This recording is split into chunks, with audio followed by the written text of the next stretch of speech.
आज हम 6 class science NCERT का चैप्टर नंबर 14 जल को पढ़ने वाले हैं। तो चलिए शुरू करते हैं। जल क्या होता है? जल जैसे हम पीते हैं, यानी कि जिसको हम पानी कहते हैं ना, वो जल होता है। तो आखिर हमें जल की आवश्यकता क्यों पीते हैं हम पानी? तो हमें पानी के अलावा खाना बनाने, सफाई करने, यानी कि जो पानी जो हम पीते भी हैं, पीने के लिए हमें ज़रूरत पड़ती है, खाना बनाने के लिए ज़रूरत पड़ती है, सफाई करने के लिए पड़ती है, कपड़े धोने और कृषि व उद्योगों के लिए बहुत अधिक मात्रा में जल की आवश्यकता होती है। अब जल के स्रोतों की अगर हम बात करें तो जल के स्रोत है वाष्पन, वाष्प उत्सर्जन, संघनन, बादल बनना, जल चक्र, वर्षा जल संग्रहण आदि।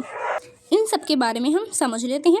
जल के स्रोत क्या होते हैं? जल के स्रोत का मतलब होता है कि ऐसे स्रोत जहाँ से हमें ऐसी जगहें जहाँ से हमें जल प्राप्त होता है, वो जल के स्रोत कहलाती हैं। जैसे क्या आपको मतलब तालाबों में जल मिल जाएगा, जो तालाब होते हैं, आपको जो है यहाँ पर तालाबों में जल मिल जाएगा, ठीक है।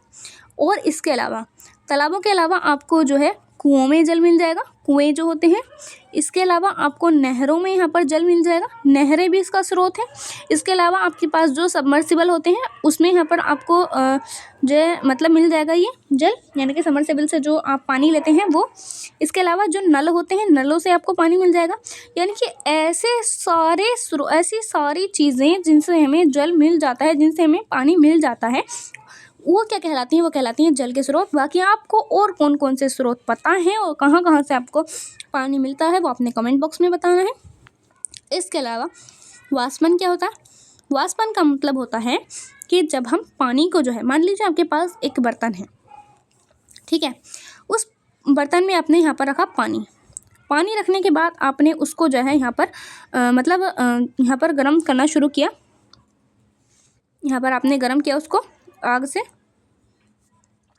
ठीक है। गर्म करने के बाद इसमें जो है ये गर्म होगा, गर्म होने के बाद बहुत तेज़ गर्म होगा और इसमें से जो है भाप निकलना शुरू हो जाएगी, ठीक है। और अगर आपने बहुत टाइम तक वो गर्म होने दिया तो क्या होगा कि वो जो सारा का सारा पानी है वो यहाँ से ख़त्म हो जाएगा और आखिर वो जो पानी है वो भाप बनेगा और भाप बन के आसमान में उड़ जाएगा।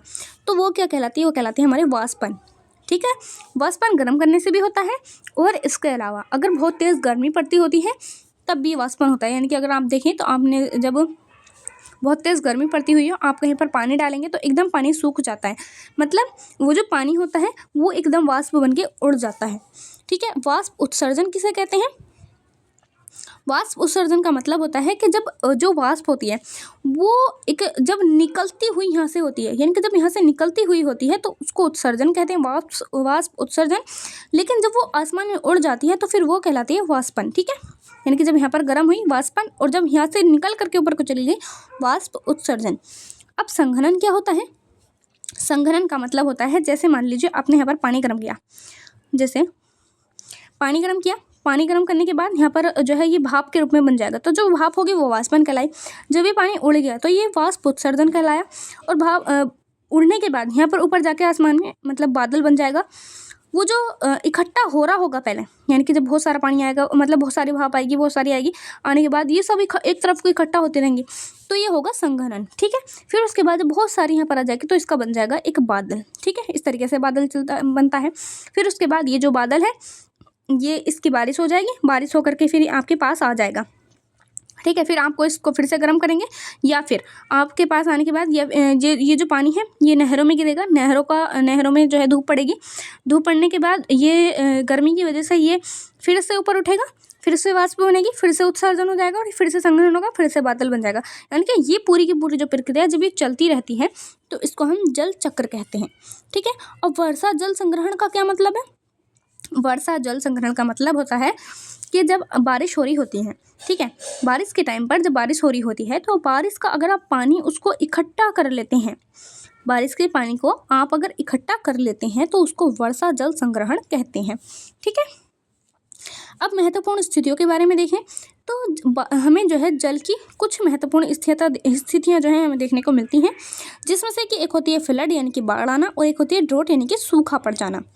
ऐसे स्थान जहाँ पर बहुत ज़्यादा पानी होता है, ऐसी नहरें या फिर ऐसे क्षेत्र जहाँ पर बहुत ज़्यादा नदियाँ बह रही होती हैं, बहुत सारा पानी होता है, और अगर वहाँ पर बहुत तेज़ धूप पड़ जाए, क्या हो जाए, बहुत ज़्यादा धूप पड़ जाए उन पर्वतों पर जहाँ से वो पानी आ रहा है, तो वो जो पानी है वो पिघल करके और ज़्यादा पानी आ जाएगा, बहुत ज़्यादा पानी आ जाएगा, नहरें जो हैं वो उफन जाएंगी और फिर उससे क्या है, वो बहुत सारे अलग अलग क्षेत्रों में जाएगा पानी और उससे बाढ़ आ जाएगी।